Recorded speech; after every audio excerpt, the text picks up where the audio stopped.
And this is our official start of big data for the day.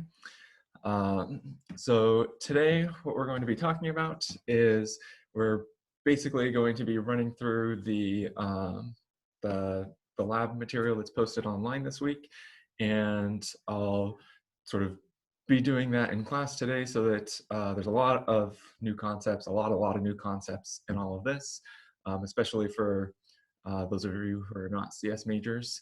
And so as we're doing that, I'll explain all those concepts, and that way, when after class, when you are working on the lab on your own, it will hopefully go much smoother for you all. So I'm going to share my screen now, and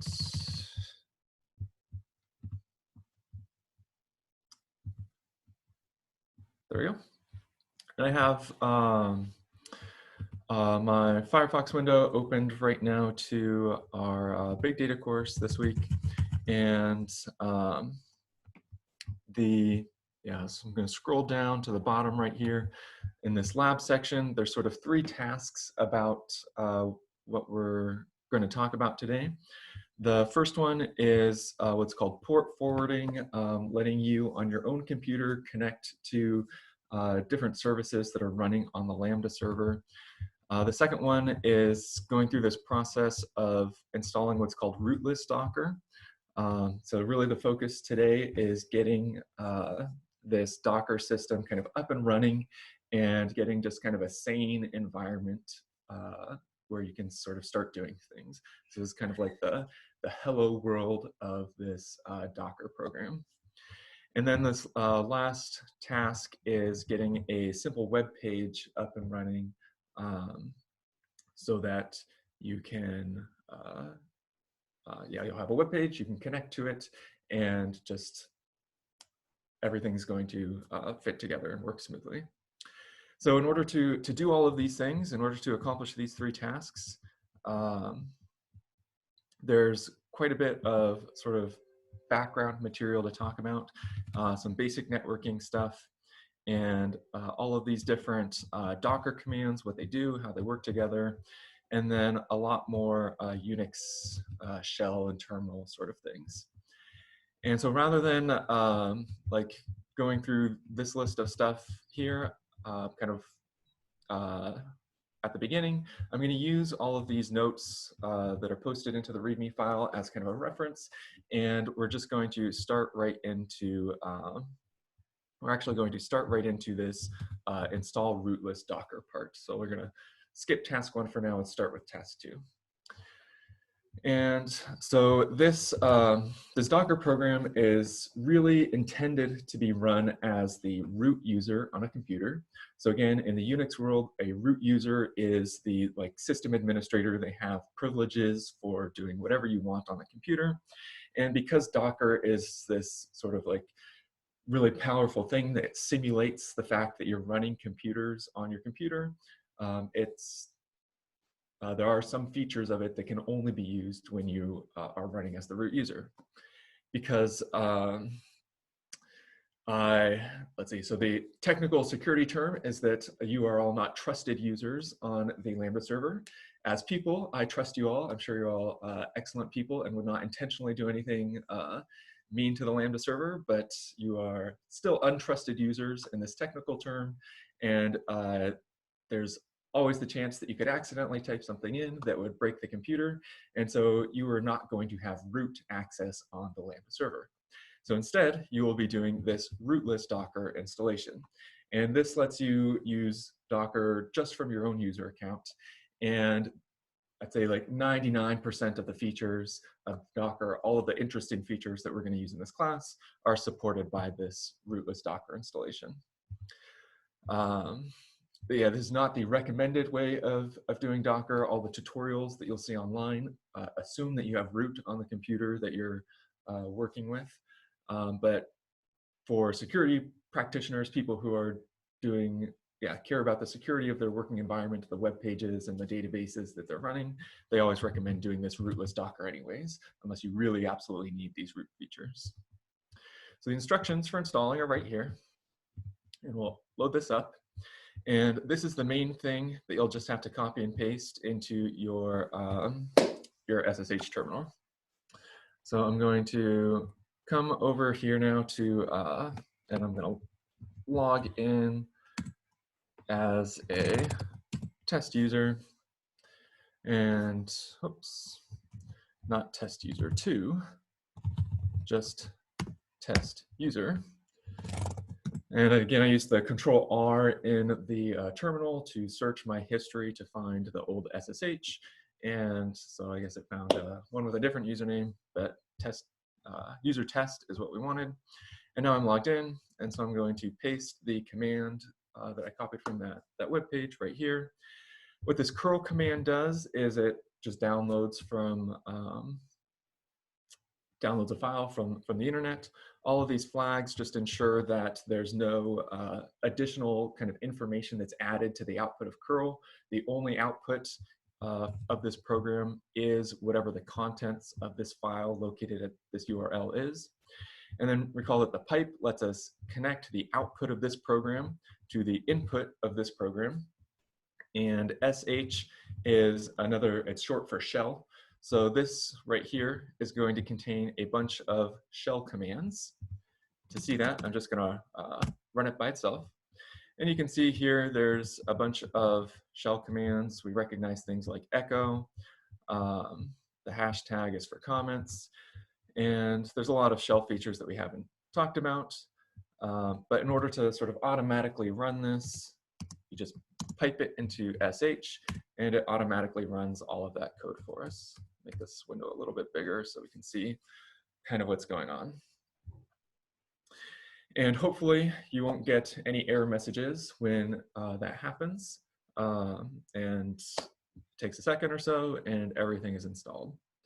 Well, almost everything is installed. Technically it's installed, but we can't actually use it yet because there's a couple of subtleties that we have to work with. So the command for using Docker is just Docker. And you notice that if I type this by itself, it says command Docker not found, even though I just installed it. The reason for that is because Docker was not installed as root. It was not installed in the places where commands are normally installed into. Instead, I'm going to type ls. There's this bin folder right here that was just created. And this bin folder contains all of these commands for using Docker. So the first thing that we have to do in order to use Docker is to tell our computer where the Docker executables are located. And if you look at the last two lines of the output that our installation program gave us, these two lines right here, that's what these two lines are trying to help us remember to do. This, recall that the export variable is how we create these environment variables in Bash. These environment variables, they can do nothing, or they can control how our shell is operating. So we saw before about that environment variable PS1 that controls what the prompt looks like. Let's talk a little bit about this path environment variable now. What path is that's the location that your shell is looking for these executables. So if I type echo $path, recall that when we assign a variable, we use export with no $. But when I am viewing a variable, I use the $sign in front of the variable name. I type echo path, and it prints out the contents of this path. You'll notice that there are many folders in this path, and these are all absolute file paths, absolute paths to folders, because they start with slashes at the beginning of them. So these say a handful of locations on your computer where programs can be located in. And the vast majority of programs are located in either /user/local/bin or /user/bin. So if I were to type, say, if we do ls is one of these programs that gets executed from the terminal. If I want to know where on my computer the ls program is located, I can type which ls, and it tells me where it's located. It's in this /bin folder. This is the path to the ls program. We've seen other programs like mkdir, and here's the path to the mkdir program. And our shell knows to look in this location because this variable right here, this bin, is contained in this path. If I were to change this path variable to not include this /bin folder anymore, then my shell would not know where this ls and mkdir folders are, and so it would not be able to run those commands. So I'm going to go ahead and break my system real quick just to show you what that looks like, and say export path equals with nothing to the right of it. So now the path is empty. And now if I type ls, you see it says no such file or directory because it doesn't know where to look. But if I type /bin/ls, if I actually give it the full path to the program to run, it's able to run that program right here. So our Docker program is, whoops. Okay, yeah, so I've successfully broken my path variable. Anytime you get into a situation where things are broken like this, the easiest way to fix that is to just log out and log back in. All of these environment variables get reset on your every login. So I'll log out and then up arrow, log back in. And now I can once again run my commands. The path variable is working again. Any questions so far about the path variable? So do you have like a bunch of paths in your path variable? Because there's these colons in the middle. Are they like separating different stuff? Yeah, great question. So colon is one of the few characters that's not allowed in a file path. And so it is separating out, yeah. The colon is a separator between all the different file paths. Yeah, so there's, I don't know, 7 or 8 different directories right here that it's looking for files. It's a great question. Any other questions so far?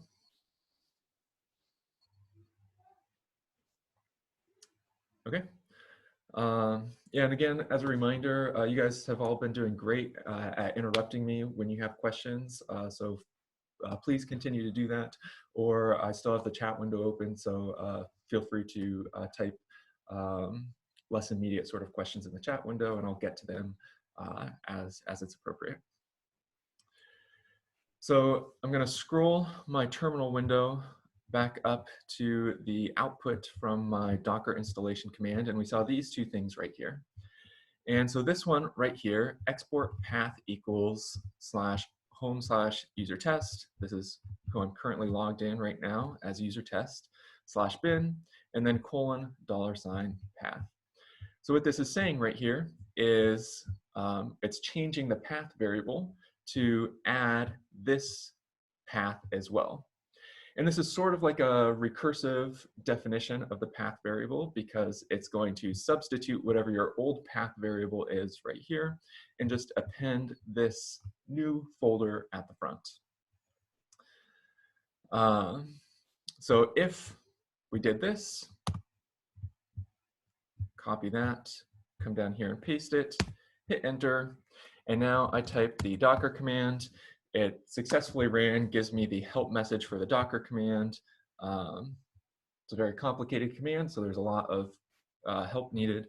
And the reason it did that was because that command is located in this bin folder that was just created.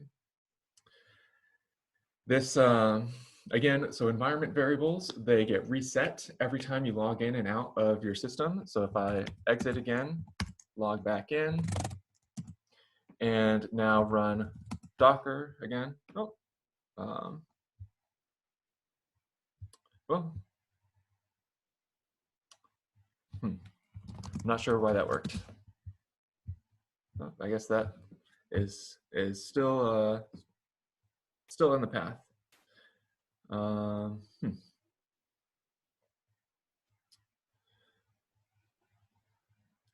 I'm not sure what I did that caused that to still be in the path, but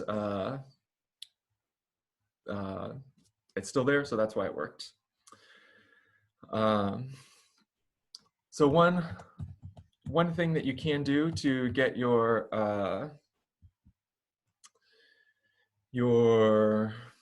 Docker program available so that you can run it is to run this export path command like this. Personally, however, I think it's a little bit ugly to have this bin folder in my home folder.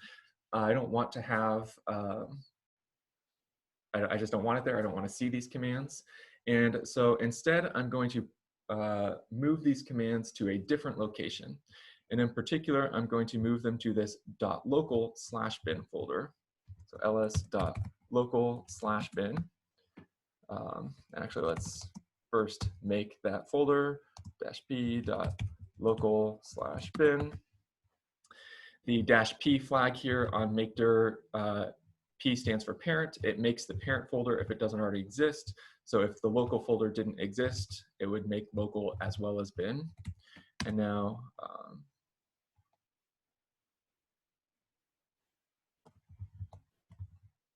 so I put this dot in the wrong location before. So type ls, here's this local folder, ls local, here's bin inside of it. In order to delete a folder in Bash, the command is rmdir, and then the name of the folder like this. If the folder is not empty, you get this error message saying you can't delete the folder, and that's just a helpful thing so that you don't accidentally delete like your entire hard drive. And there's a lot of ways to delete things that contain something in it, but the simplest way is to just first remove the contents, and then you can delete the folder. Now I'm gonna rerun my makedir command only correctly with the no slash between the dot and the local so that it creates a folder called .local instead of a folder called local. Type ls, you see that it doesn't appear here, but if I do ls-a, there is my .local folder, and so ls.local, and now here's a bin and share, and there's the bin. And what I'm going to do is I'm going to move all of the contents, all of the contents of this bin folder into that .local/bin. Oops. So move bin/star into .local/bin. Recall that the star is the glob operator in the shell, and so this star will get expanded into all of the files that are contained in this bin folder. And then the mv command, what it does is it moves all of the arguments at the very beginning to whatever the last argument that gets passed in is. So the last argument is .local/bin, so that's where it's going to move all of these files to. So I hit enter. Now if I do ls-bin, those don't exist. ls.local/bin, they're all in there. And if I run Docker, we're, let's see, getting this error right here. Let's go ahead and log out, log back in, run Docker, and it's able to find it again. So now there's nothing in this bin folder, so rmdir bin, and I don't have that cluttering up my home folder anymore.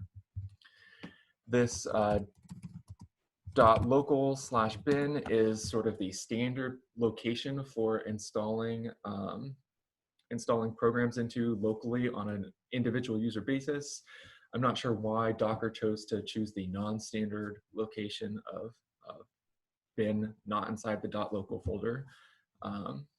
But if you use, say, like pip to install programs, they go in here. If you use basically any system to install programs, they always get put in here so that they're in your path and you're able to run them. Any questions about any of that?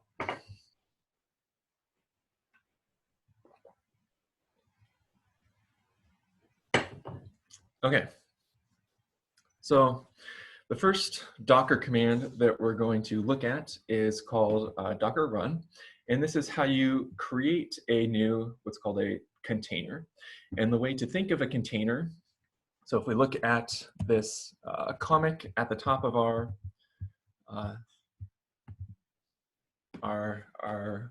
README for the week, you can see that the containers are not virtual machines. Containers are not a separate operating system that is running inside of the computer that you're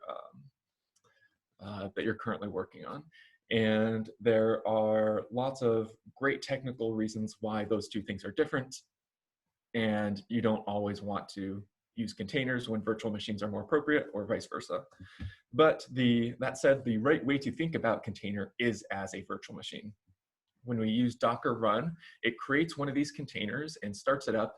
And so it's essentially like we've created this virtual computer that we can connect to, and it can do all of its own things all on its own without interacting with the main base operating system directly.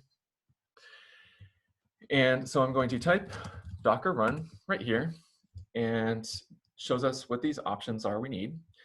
And anytime in this usage portion of a command in the output down here, you'll see things in square brackets. Those are always optional things. You don't have to provide them. So this options right here is optional. Then here's command and arg. These are all optional things. But this image right here is something that is required. And a Docker image is like a pattern for what should the contents of our container be. And in this case, what I'm going to do is we'll use the Ubuntu image. Ubuntu is a what's called a Linux distribution. So it's a sort of packaging of the Linux kernel together with various user space programs. And it's what the Lambda server is already running, and it's one of the sort of popular sort of beginner Linux distributions. So they also have images specifically for Ubuntu. So that's what we'll start with. I'll hit enter, and you see we get this permission denied error. So if you get this, what it means is that you haven't fully installed Docker yet. If we scroll back up to the output of Docker, the Docker installation process, all the way up here. Where did it go? Way up to the top. Well, not that far up to the top. There it is. There were two environment variables here that we had to set. The first one was the path. And so that's just so that we somehow have access to Docker, that we can run the Docker command, and the shell, the terminal, is going to know where to find it. The next one is this Docker host. And this is, it's a little bit of a complicated thing, but we said before on class on Monday that when you fork a process, those processes have no natural way to communicate with each other. The only way they can communicate is through files. And this file right here is a special type of file called a Unix socket. We don't need to know any of the details of that, but sockets are the primary type of file that processes use to communicate with each other. And so in order for all of the Docker programs to communicate with each other, it needs to know what file should they be using to do this communication on. And this command right here sets that file.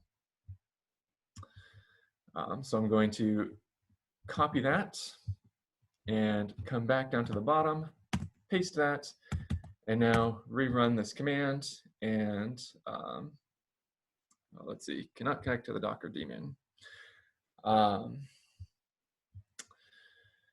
Okay, so one last installation step is, and sometimes this last step will be necessary, sometimes it will not be necessary.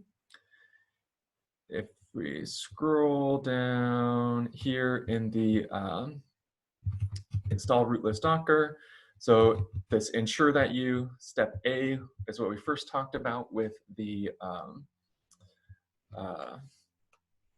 the path variable, or alternatively moving your commands into the .local/bin folder that's already in your path. Step B is this Docker host environment variable. We're partway through talking about this, but before we finish that, we need to talk about this part 3 right here. And this command right here is how you actually start and stop what's called the Docker daemon. In computer science, a daemon is a program that is just running in the background of a computer. Web servers are daemons, databases are daemons. There's SSH is a daemon when you connect to that. And Docker has a daemon associated with it, and we have to explicitly start it.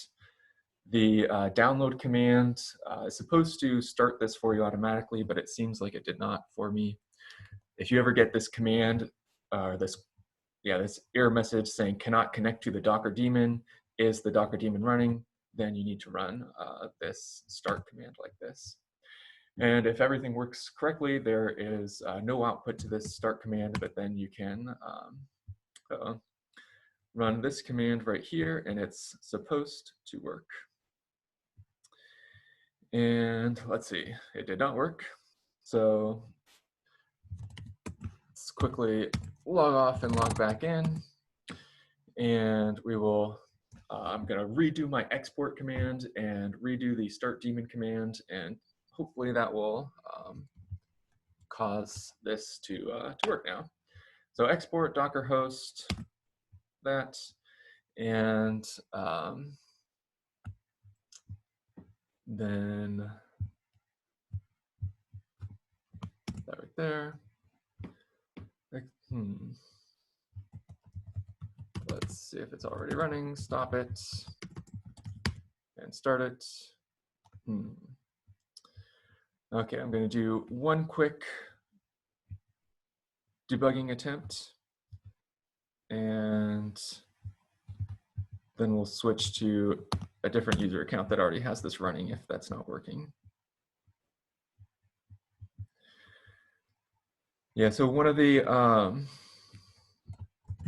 let's see. So this Docker program is a complicated program. It is very easy to come into situations where it's not working, and it's difficult to debug why it's not working. So if you do get into that situation, then don't panic. I will help you work through whatever the edge cases are that's going on to get that resolved for you. In this case, though, I'm going to not try to resolve this live for everybody, and instead I'm going to switch user accounts to a user account that already has Docker fully set up. And that way we don't have to waste time with these installation issues. So I'm going to log out, and then instead of logging in as this user test, I'm going to log in as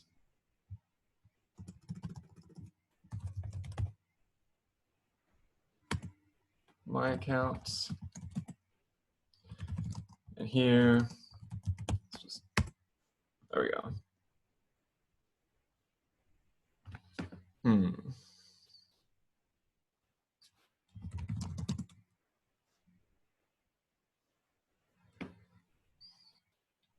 Let's see. So it's not working on this account either. What could be the problem?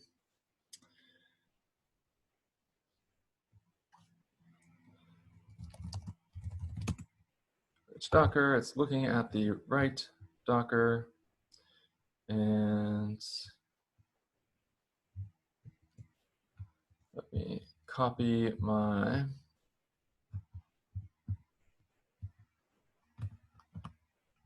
start command down here.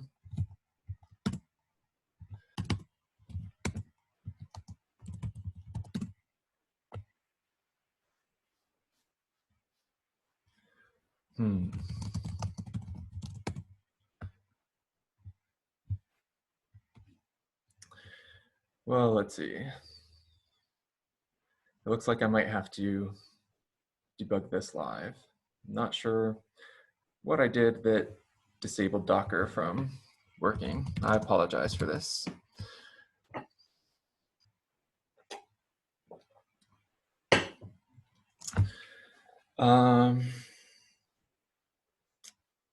Let's see. Well, I'm thinking about what some of the possible things that might be going wrong are.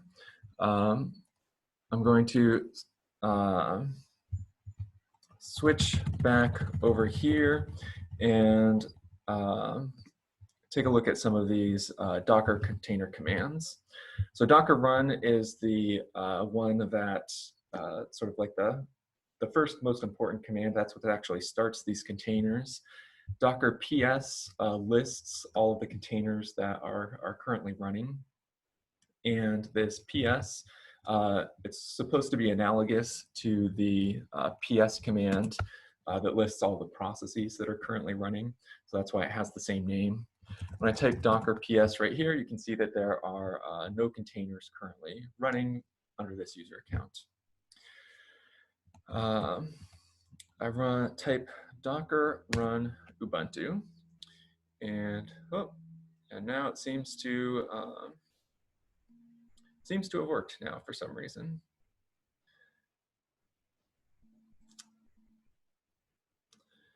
So yeah, I don't know why it was not working before, but it is now working.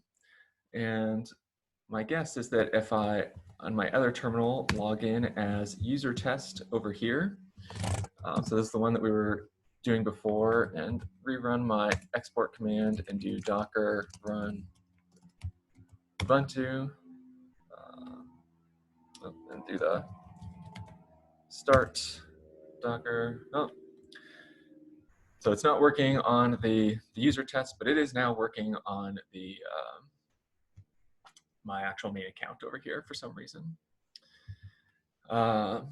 Let's see. So in Docker, we talked a little bit on Monday about these the difficulties with these parallel programming problems and how you can really easily run into bug situations. And I'm not sure if I mentioned this term Heisenbug, but Heisenbug is a bug that is incredibly difficult to discover what the problem is and what's going wrong. It's supposed to remind you of the Heisenberg uncertainty principle from physics, where as soon as you look at something, it changes the state. And so in a Heisenbug, as soon as you look at it, the bug disappears, so you can't actually fix what the bug is. And these sorts of Heisenbugs appear all the time in programs like Docker that use these complicated parallel programming internals. So I'm not sure what the cause of this bug that we were just seeing was. Hopefully it doesn't come up again, but I will label it our first Heisenbug of the class. Okay, so here I've done Docker run Ubuntu, and this is what the output of that is if it works successfully for you. And actually, so I see in the chat, there's a few people who are mentioning following along with lecture and running into similar errors.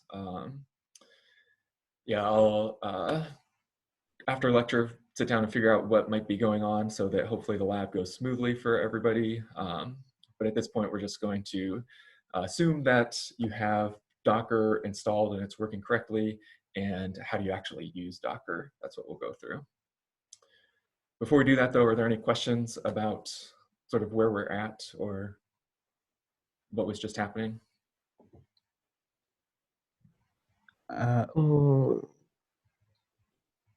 Proceed, go ahead. Would you again explain what Ubuntu is? Sure. So this word Ubuntu here, I would say that it has an overloaded meaning that depending on context, it can mean a lot of different things. In the context of this command, Ubuntu refers to a what's called a Docker image. And we'll explain what that actually is. Later on, we'll see what the different things that you can put here are.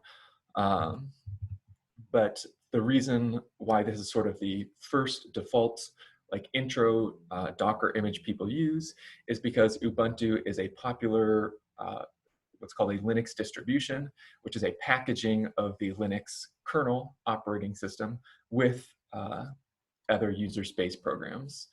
And the Lambda server is running the Ubuntu Linux distribution. So that's why I'm using that as our first Docker image.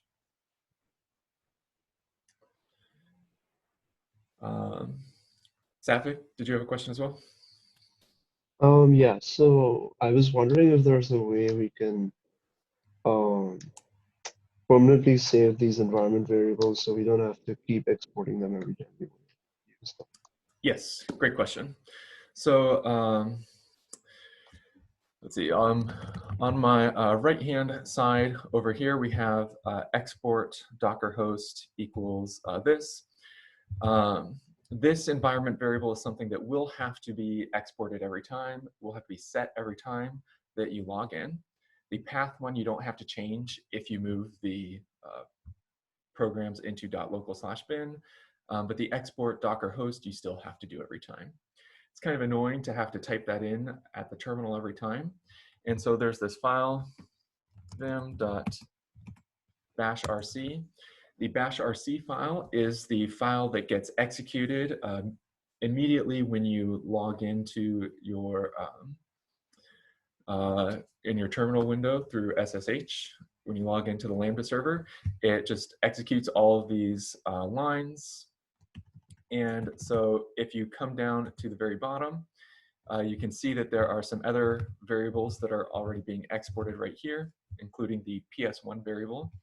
If you were to add the, so I'm going to press Control-Z to send Vim to the background, copy this line right here, type FG, send it to the foreground, go into insert mode and paste this right here and save that.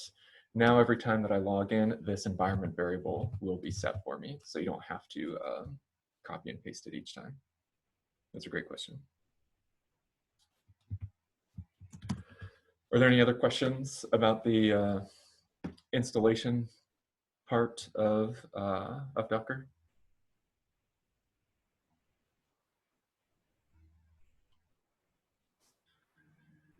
Okay.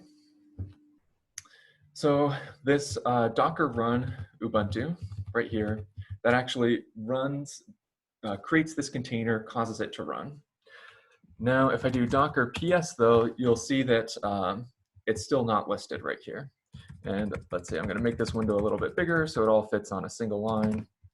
Docker PS, there's still nothing listed right here. And the reason for that is this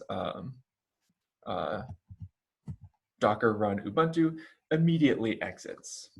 And so if we were like really fast on another terminal, there'll be a microsecond where this Ubuntu container has been created and we would see it in Docker PS, but because it immediately exits, we're not that fast and we can't see it. In order to actually do something with one of these containers, whatever you type next, so if we call Docker run by itself, Docker run, then the image name. Here in this command right here, Ubuntu is the image name, and we'll see other images later. But for now, Ubuntu is our image name. And then what command do we want to run? Well, there's lots of commands, and a command can be any executable program. So one executable program that we've seen is very simple, is the echo program. So we'll run the echo program from within inside this Docker container, and echo here corresponds to command, and then whatever we put after echo will be the arguments passed to echo. So this is a test, and then it prints out over here, this is a test. If we did Ubuntu ls, then it does ls from whatever folder it happens to have as its working directory. If we wanted to know what its working directory is, pwd, and it says its working directory is just the root of the operating system. Running these commands sort of one at a time is kind of a pain in the butt. So typically, if you're wanting to run multiple commands, you would type docker run Ubuntu bash. Bash, again, is the name of our shell program. As soon as you log in to SSH, it immediately starts bash, and that's what you're typing in all of your commands into right now, is the bash interpreter. If I hit enter right now, you'll notice that the terminal actually just exits immediately.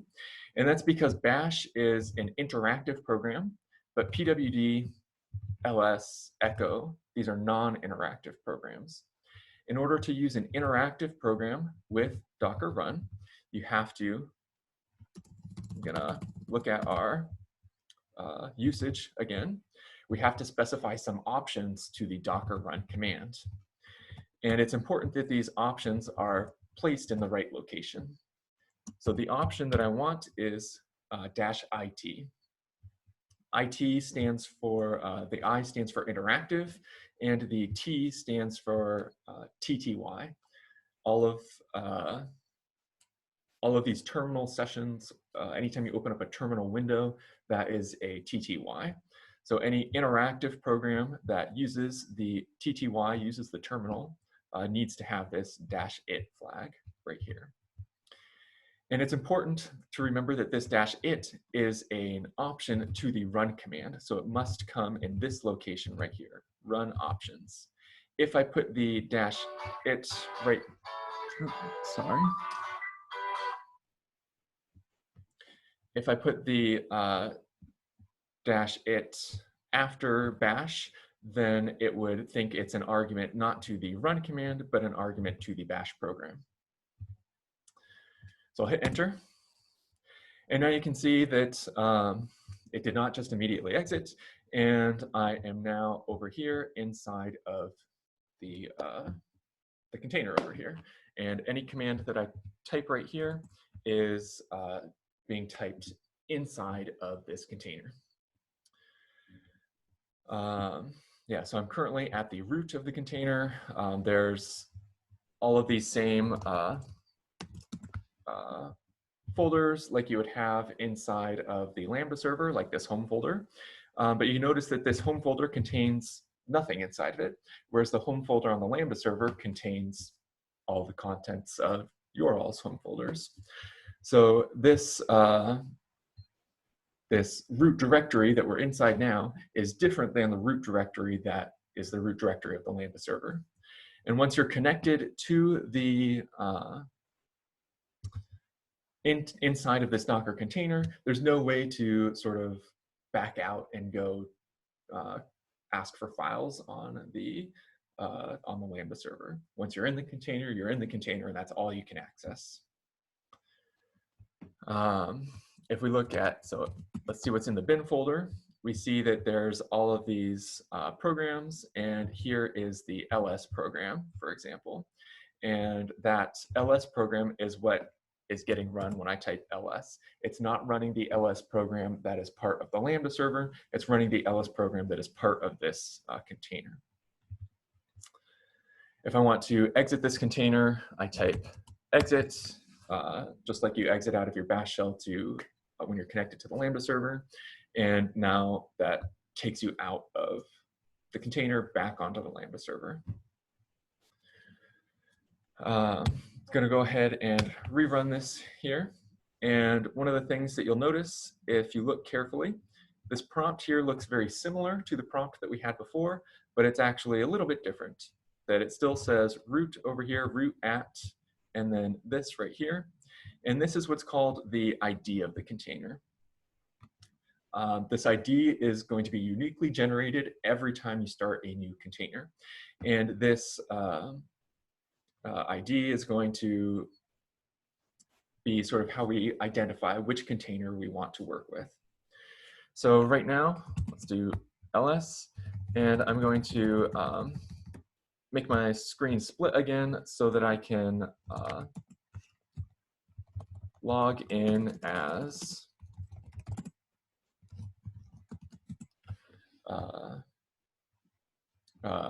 from both terminals. And now we saw before that there was that docker ps command, which lists what containers are. Let's see, I'll split my screen this way. So I've split my screen vertically now. The top is connected to the container, and the bottom is connected to the Lambda server. And so when I do Docker PS now, we see that there is this one line right here, and it has a bunch of information about what's going on inside of this container. This container ID right here, notice matches this right here. The image, Ubuntu, is what I typed in under the run command. The command right here, bash, corresponds to this. Tells us how long it's been running. We'll see this ports option later. And then it has this, this name for the container. Anytime something's referencing a container ID, you can also substitute the name, and it's they're interchangeable. This is just a more user-friendly thing than the container ID. Let's see, so that's right up here. We have the Docker run command going.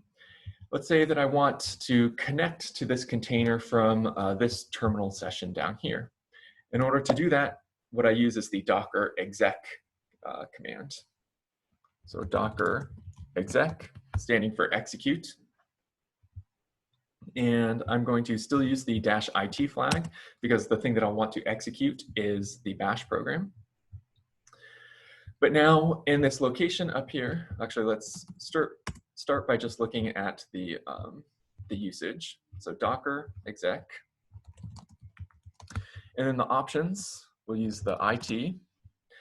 Here I want container, which is a container ID. So I'm going to copy this right here, or I could have copied the name. Either way works. And then the command that I want to run, bash. So down here, bash. And now I'm connected to the container in both locations, in the top and in the bottom. You'll notice that if I do something, say like I'm going to create a file right now, touch example up here, ls. Now there's this example file up here. Down here, if I type ls, this example file has been created and I can access it from either location. So once a container is created, if you make modifications to that container in any way, any connection to that container is able to see those changes. And that seems, I think, probably what most people would expect from these containers, that once you're connected, every change is visible everywhere else. But now we're going to see something that's really, really unintuitive about containers. And it's both like sort of the most powerful features of containers and, but again, like, why would you want to do that? Really unintuitive.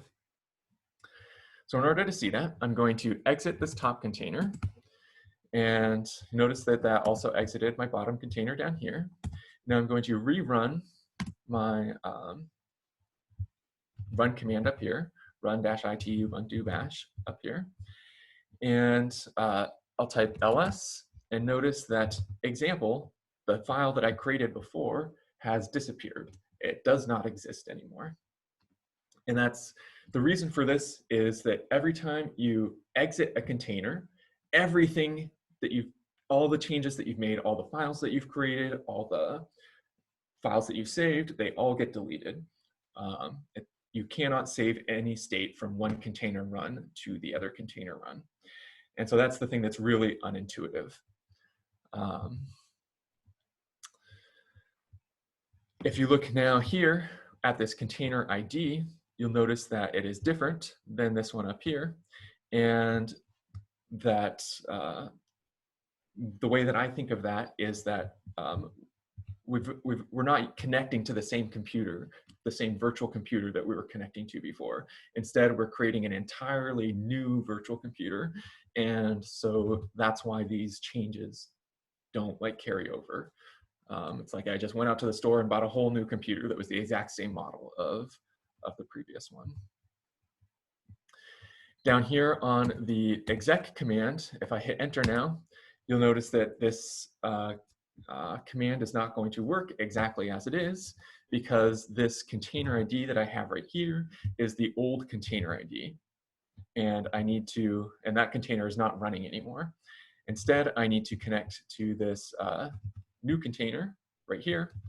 And so I'll replace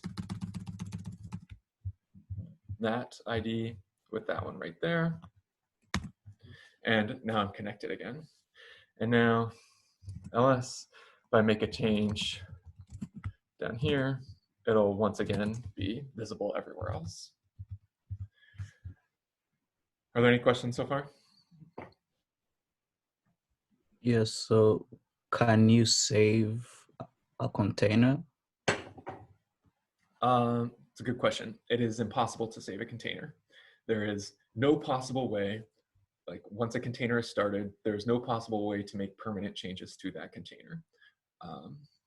So it seems like a really big limitation to containers, and it is, but it's also what makes containers really efficient, and it ends up enforcing really good programming, sort of software engineering development habits. And so we'll see that this is actually a good thing.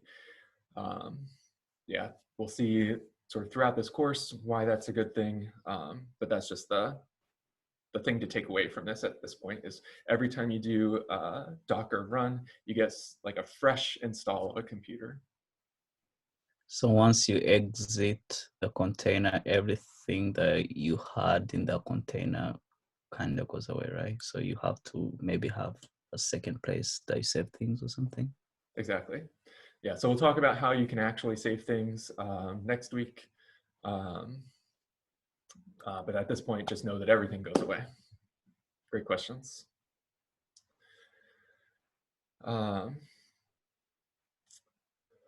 Okay, so with this Docker run starting a container this way, this is sort of the simple standard way to start a container, always works. We'll see here in a little bit, though, how to start a container that has what's called daemon mode. So the container runs in the background, so you don't have to have this terminal open up all the time in order to do that, in order to have your container running. So web servers would typically be run in the daemon mode so that you just start it up and they're in the background and now anybody can connect and you don't have to interact with them. Before doing that though, we have to see how you create your own Docker containers. And so I'm going to exit out of here. And let's see the file, so right now, so if I do who am I, currently logged in as my default, my main user account. The files that I had before, or that I want to use are in my user test user account. And so what I'm going to do is I'm going to copy those from the user test user account to my user account. And in the Lambda server, the default for all of your home folders is that anybody can read the contents of any of your folders. So there's, yeah, you're welcome to change those.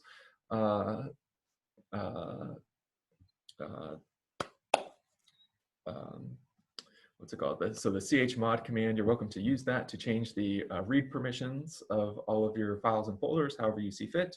But the default is that everybody can read everything.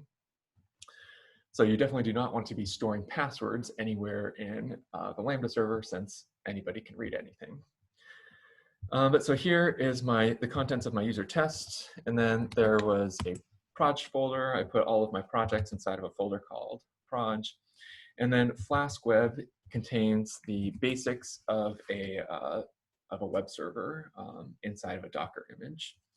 So I'm going to copy that to my current folder /prog.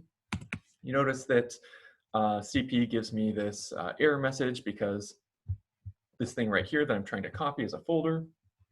And by default, CP does not copy folders. If you want to copy folders, you need to add this -r flag right here. And the -r stands for recursive. it means that it goes inside of folders and then recursively goes inside folders contained in those folders, and so on. If you're on a Mac system, all of these commands, CP, RM, whatever commands you're typing in here, if you're placing flags, those flags have to be at the very beginning, very first thing in the argument. On the Lambda server, those flags can be anywhere. So now I can go into my Flask web, and there are these 3 files inside right here. I'm going to switch back over for a second to the GitHub page, the README, and we'll come down to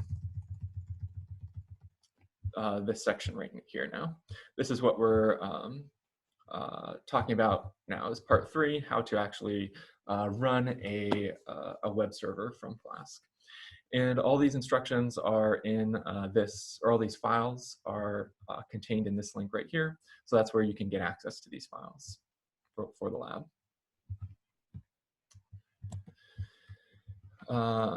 There's 3 files here. So the Docker file is going to be related to Docker itself. And then these other 2 files are Python files. The app.py file is the file that's actually going to get run, to get executed. And then this requirements.txt file shows you what Python libraries are required for this program to run. So I'm going to, in my top window, also go into the same folder and then open up requirements.txt. And you'll see that there is a single line in this file. We're using the Flask library, and we've pinned the version of the Flask library to be a particular version. It's great practice, software engineering practice, whenever you have a dependency. So this library that we're using right here is called a dependency because our program that we're writing depends on this library to work. It's good practice to specifically say exactly which version you need of this dependency for your code to work. Because that way, if in the future Flask creates new versions, which they do all the time, you're guaranteed that those new versions will not break the code that you have that's currently running, because you'll still download the version that you know works with your code. And then at some point, if the new version has a feature or a bug fix that you really need, then you just change your dependency right here to be that new feature, to be that new version, and test it, make sure it works. And once it works, you're good. But by specifically saying all of the versions that you need, you avoid situations where one day your code suddenly stops working because somebody else on the other side of the world did when they updated their library. So you'll always see me pinning my libraries dependencies like this. So there's Flask, or requirements.txt. Now let's look at the app.py. And this is a Python file right here. It uses the Flask library, or the Flask framework, for creating a web page. And we'll talk in a little bit more detail about everything that's going on here in a little bit. But you notice that there's not much code here, and that's all that you need to care about for now.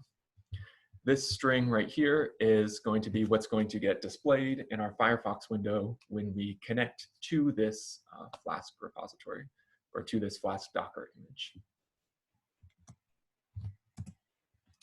And then the last file, which we'll be focusing on right now, is this Docker file. So this Docker file contains a handful of lines. We're not able to talk about what all of these lines mean today. We'll talk about some of them. This first line right here is the base image that we're starting with. So when we did before Docker run Ubuntu, this is that same Ubuntu. This is the name of the image that we're starting with. Then I'm just saying this is, I'm the maintainer of this, and run, here's the commands that we're going to run. So these commands install Python for us. And then this entry point one is what command is going to be used to actually run the program. So if when we do docker run, you notice that this command right here is an optional. It's in square brackets like this. And the entry point, whatever is inside of entry point, is the default command if nothing is provided. So that's a little bit confusing because it has different names, entry point here and command here, but they're the same thing. And then the more confusing thing is down here under command, CMD, short for command. These are the arguments to the entry point. So CMD is the same as arg. So even though CMD, short for command, even though these have the same name essentially, CMD and command, same name, they're not the same thing. Command corresponds to entry point, CMD corresponds to arg. These, so arguments should be separated sort of like a Python list. Like if I wanted to add multiple arguments, I'd do a comma and then the second argument right here like this. But the one of the differences is that you must use double quotation marks in the doc file. And Python, you can use single quotation marks or double quotation marks. We'll spend a lot of time next week talking about the details of these doc files, but the important thing about this one is just Ubuntu. So it's the same base image that we were using before. All of this stuff just adds kind of our code into the container, and then we run Python with this app.py as our default operations. So save that. Down here, the new Docker command, docker build. And what docker build does is it creates a new Docker image. The syntax for docker build is docker build then path. Anytime you see the vertical bar here, that vertical bar is like an or, so you can specify a path or a URL or a dash.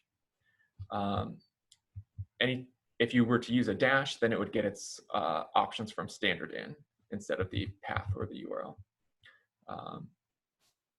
The path is the far more common, most common way to use Docker build. Pretty sure it's the only one that we'll use in this class. In this case, the path is the current folder that I'm in. So it would be docker build dot. Recall that dot refers to the folder that you are currently inside of. And notice that it is not the path to the Docker file. So I'm going to quit out of Vim up here, type ls. The Docker file is contained in this folder, but we're not passing the path to the Docker file. We're passing the path to the folder that contains the Docker file. I do docker build dot and hit enter. This will take a little while to run. It's compiling that Docker file right now, creating that new Docker image based off of the Ubuntu one. While this is going, does anybody have questions about anything we've seen so far?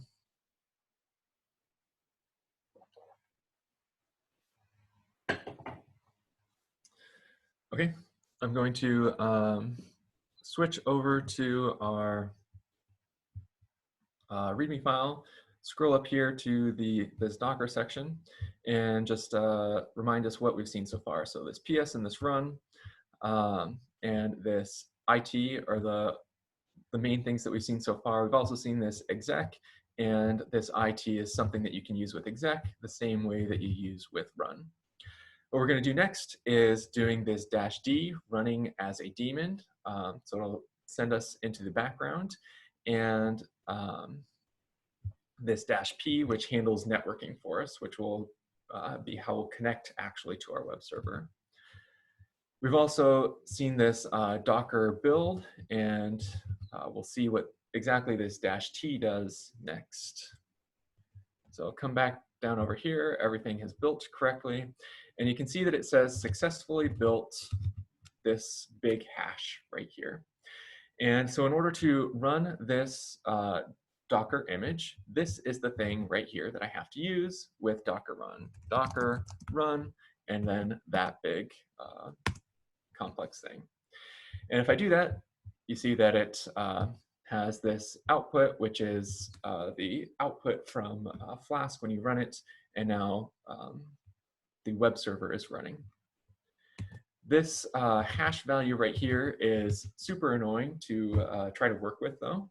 So anytime you use the docker build command, I always specify a name for the image that I'm building. And in order to specify a name, you confusingly use this -t flag. I have no idea why Docker decided that -t is the right thing to create a name for a Docker image, but that's what it is. And so it's build -t, and I'll call it Flask image like this. You'll notice that this time it ran like super fast, just in under a second. And the reason for that is Docker realized that it's already done all the work. It sort of saved all that work so you don't have to repeat it. And it just redid the very last step, giving us this name Flask image that we can refer to now. So now instead of Docker run that big thing, I can say Docker run Flask image like that, and it will run. Okay, so Control C to exit out of that. This is a web server, so it's most properly run in daemon form. We don't necessarily want to have our terminal sort of occupied with all of this. And so we use that -d flag. Again, that -d flag is a flag to the run command on Docker, not a flag to the image itself. And so it goes right here. Docker run -d Flask image. Hit enter. It gives out this big long string right here, which is the container ID. Now, if I type Docker PS, we can see that it's running right down here, and it has this container ID, which is the same as this up here. All of these container IDs that get displayed are typically just the short form of the container ID. This is the full random form of the container ID.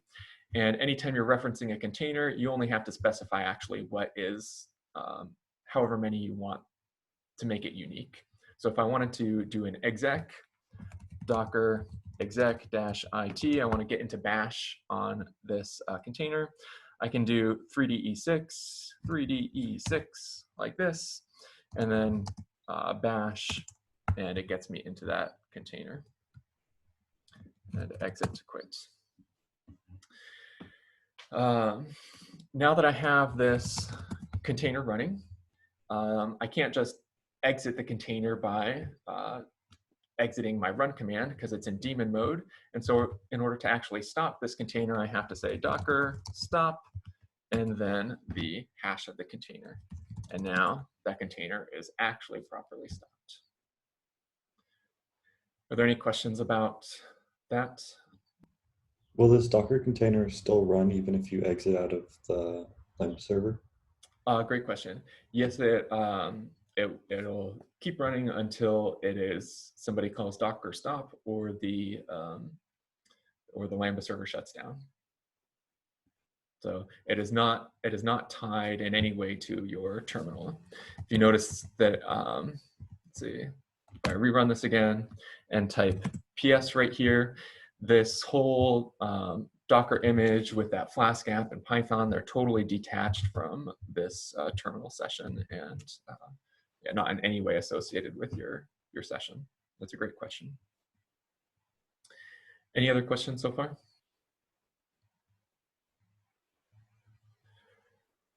Okay, we have about 5 minutes left. And so the last thing that we have to talk about is how do you actually connect from your own Firefox or whatever web browser you choose to run into this web image, into this Flask image container. And we're going to be using something called port forwarding to do that. So when I run this container right here, the Flask application, we would say that it is listening on port 5000. So ports are any number between 1 and about 65,000 that sort of just identifies where a server is listening to, and that allows you to have multiple servers running on the same computer. So you can have up to 65,000 servers running on one computer. And I'm going to, so Docker stop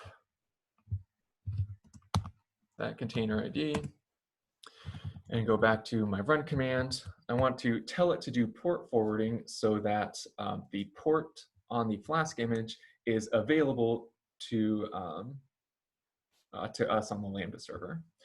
The command for that is -p, and then it's the port on the Lambda server that you want to use. So I will use 6,000 on the Lambda server, and then followed by the port on the Flask image.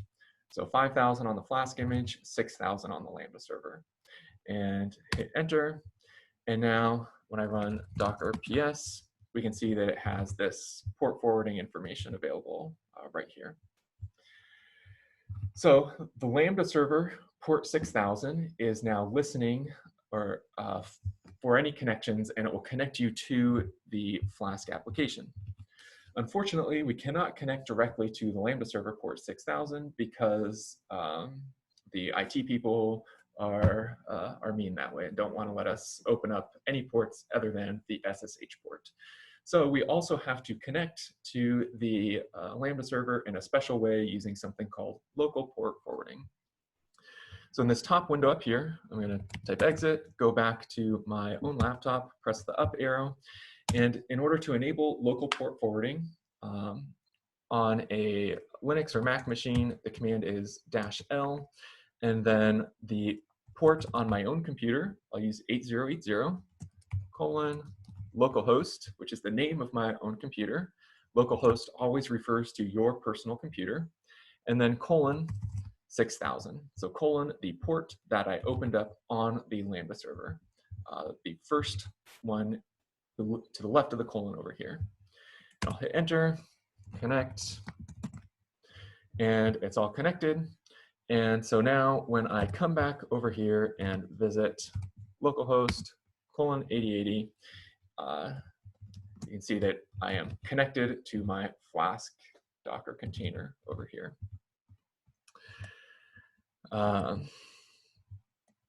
For those of you who are on a Windows machine, the PuTTY has some options for getting this local port forwarding set up, and I have instructions linked in the lab for how you do that. Let's see, one last super quick thing to, well, yeah, I won't do anything else for today. We're basically out of time, so I'll make this our official end of class. I'll stop sharing my screen, and then stick around for a while for anybody to ask questions if you'd like to about anything we talked about today. But otherwise, that's the end of class.